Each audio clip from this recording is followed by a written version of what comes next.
નમસ્કાર ખેડૂત મિત્રો, સ્વાગત છે તમારું આપણી યુટ્યુબ ચેનલ ગરવી ગુજરાતમાં। મિત્રો, દર વખતે આપણે જુદા જુદા પાકોના બજાર ભાવ, પાકના આવતા રોગો તથા તેમના નિવારણો અને હવામાન વિશે સતત મળતા રહેલા છીએ। તો આજે મિત્રો આપણે કપાસના જે તેજીનો માહોલ છે એ વિશે આ વિડીયોમાં વાત કરવી છે। લાંબા સમયની મંદી બાદ કપાસની બજારમાં તેજીનો માહોલ બરાબરનો જામ્યો છે। ગુજરાતના અનેક સેન્ટરોમાં કપાસનો ભાવ લાંબા સમય પછી 1600ના સ્તરે પહોંચી જતા ખેડૂતોનો ઉત્સાહ વધ્યો છે। હવે ખેડૂતો કપાસના ભાવ વધુ ઊંચે જશે એવી આશાએ વેચવાલીમાં કાપ મૂક્યો છે।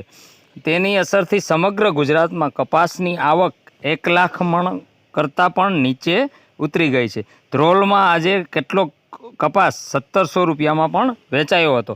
સૌરાષ્ટ્રમાં માણાવદરમાં સૌથી ઊંચો ભાવ કપાસમાં અત્યાર સુધી બોલાતો, પણ હવે ઘણા સેન્ટરો તેનાથી આગળ નીકળી ગયા છે। હાલ કપાસનો ભાવ 1600ની ઉપર ચાલી રહ્યો છે। માણાવદરમાં 1655 અને ધ્રોલમાં 1700નો ભાવ ખેડૂતોમાં ચર્ચાનું કેન્દ્ર બન્યો। ન્યૂયોર્ક કોટન વાયદામાં તેજી થવાને લીધે છેલ્લા 10 દિવસથી ભારતીય કપાસ બજારમાં પણ તેજીની શરૂઆત થઈ છે। કપાસનો ભાવ 1425થી 1450 સુધી ઘટી ગયો હતો, જે હવે 1600ને પાર થતાં આશરે 150 રૂપિયાની તેજી થઈ છે, જેથી ખેડૂતો રાજી થયા છે। અલબત્ત સિઝનનો અડધા કરતાં પણ વધારે કપાસ મંદીના લીધે બજારમાં આવી ગયા પછી તેજી થઈ છે, એટલે ઓછા ખેડૂતોને લાભ મળશે, પણ બજારનો ઉત્સાહ વધ્યો છે। ન્યૂયોર્ક કોટન વાયદો મહિનાના આરંભે 82 સેન્ટની આસપાસ ચાલતો હતો, તે મંગળવારે 97 સેન્ટના મથાળાને સ્પર્શી ગયો હતો। તેની અસરથી ભારતીય બજારમાં પણ ભાવ વધશે એવી આશા બંધાઈ છે।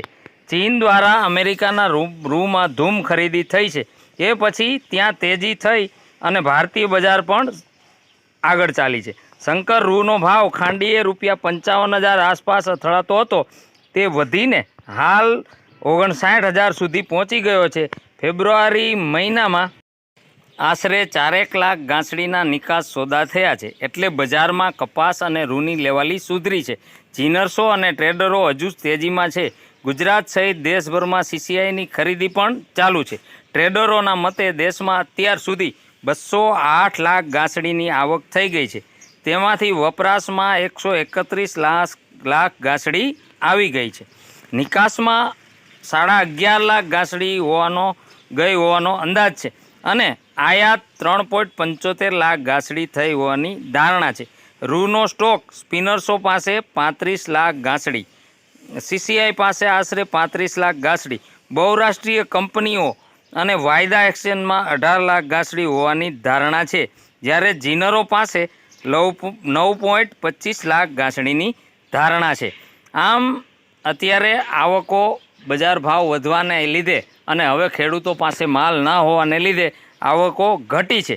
સમગ્ર વધઘટ બજારની માંગ, પુરવઠાની ગતિશીલતા અને બાહ્ય પરિસ્થિતિઓ જેવા પરિબળોથી પ્રભાવિત હતી। ભારતીય કપાસનું આગમન દરરોજ આશરે 1.5 લાખ ગાંસડી જેટલું ઘટી ગયું છે, જેમાં ગુજરાત દરરોજ 42,000 ગાંસડીનું યોગદાન આપે છે। ગુજકોટ એસોસિએશનના અહેવાલમાં જણાવાયું છે કે લગભગ 1 વર્ષથી નીરસ માંગ પછી છેલ્લા 2 મહિનામાં કાપડ બજારમાં પણ માંગમાં સારો એવો સુધારો થયો છે। વૈશ્વિક સ્તરે ફેબ્રુઆરી દરમિયાન કપાસના ભાવમાં સુધારો થયો હતો અને વધુ તેજીની શક્યતા સાથે વલણ ચાલુ રહેવાની ધારણા છે, સૂત્રોએ જણાવ્યું હતું તેવું ટાઈમ્સ ઓફ ઇન્ડિયા જણાવે છે। મિત્રો, છેલ્લા 25 દિવસમાં ભાવમાં ખાંડીએ ગાંસડીએ 3300 રૂપિયાનો વધારો જોવા મળ્યો છે અને આ વધારો હવે ઘટવાની શક્યતાઓ નહીવત જેવી દેખાય છે। તો મિત્રો, આ વિડીયો તમને કેવો લાગ્યો એ મને કોમેન્ટ દ્વારા જણાવજો અને આપણી ચેનલમાં જો નવા હોય તો ચેનલને સબસ્ક્રાઈબ કરજો। ધન્યવાદ।